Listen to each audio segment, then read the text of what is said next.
glorious, gorgeous friend. How are you? I'm so happy to be connecting with you. And today I want to talk to you about something super important, and it is the purpose of your life. I remember sitting in school one day and Dr. Holnick said, Tammy, you know what the purpose of your life is? And I'm all ears because I really want to know. I've gone to a few psychics and some intuitives, and I've asked them all the same question. What's the purpose of my life? We all want to know, right? Because we all do have one.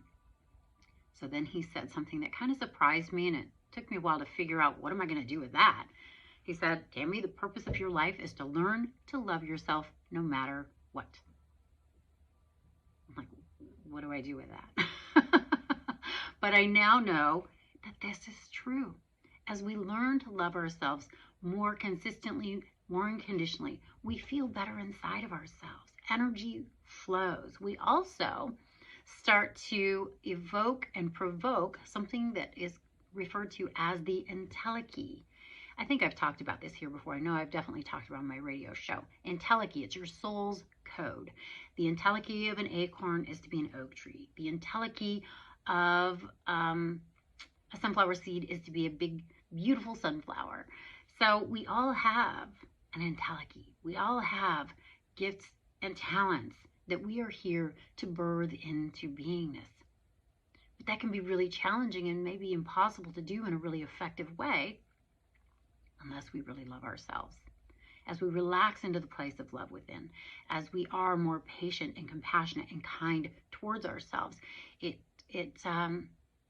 fertilizes that seed of greatness within, so that entelechy can begin to blossom, take root, grow, expand in our lives. If we're just navigating from that place of self-criticism and doingness, maybe we're going to be effective, but not nearly as effective and not with nearly as much fun as if we love ourselves unconditionally and consistently. It's not necessarily an easy thing to do, and it can be a hard habit to create. It's a lot easier to do something once we've created a habit, though. And sometimes we need to commit to ourselves in order to create a habit. You know, I got through cosmetology school because I made a commitment. I got through my bachelor's degree because I made a commitment. I got through University of Santa Monica because of a commitment. And when I heard Ron Holnick say, the purpose of your life is to love yourself no matter what, I decided, after I scratched my head for a little bit and thought about it, I'm going to commit to this. I'm going to commit to this.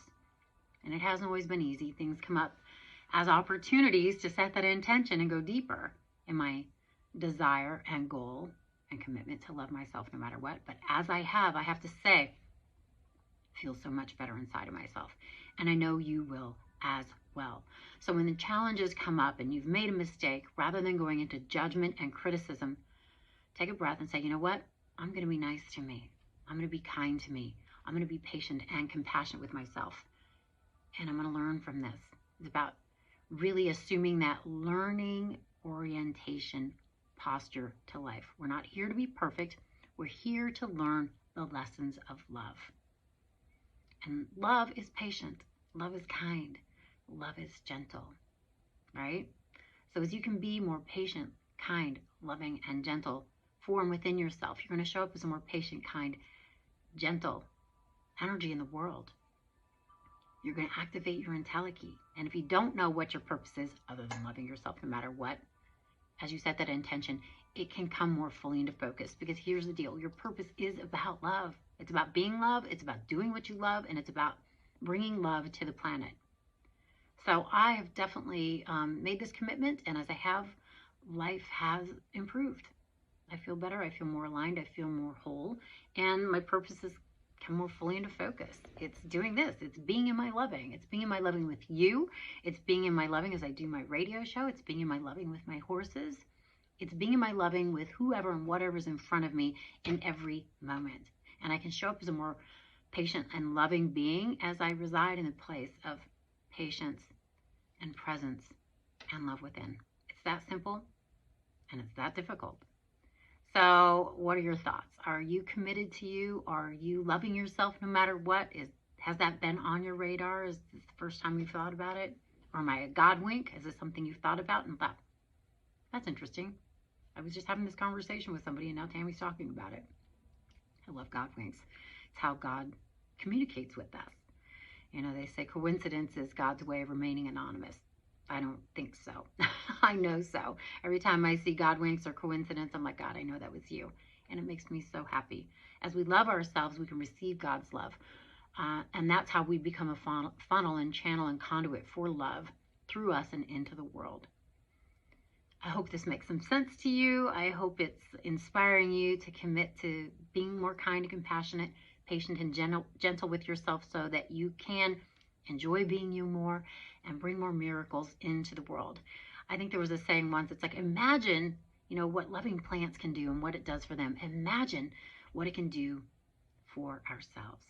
As we love ourselves, we can receive love, we can give love, we can express love, we can be a channel and conduit and funnel for love in the world. And I don't know anything that is more joyful or fulfilling or pleasant or amazing than that. So I hope you join me. Be your loving, exquisite, beautiful, amazing, gorgeous, glorious self. Love yourself more consistently, more patiently, more kindly and gently, and just see how things start to show up around you differently. I know it's transformed my life radically from the inside out. And I want that for you too, because I want to have fun and I want you to have fun with me. And let's just keep shining our light because the world needs it. The world needs your light. The world needs your love. So thank you for hanging out with me, and just know that you're my heart, meditations, and prayers. Let's have a conversation. Let me know what you think about this one, and let's continue to journey onward and upward with grace, ease, joy, patience, presence, kindness, compassion, and ever expanding love. Take good care of you. I love you. I appreciate you. I adore you. I respect you, and I look forward to being in conversation with you.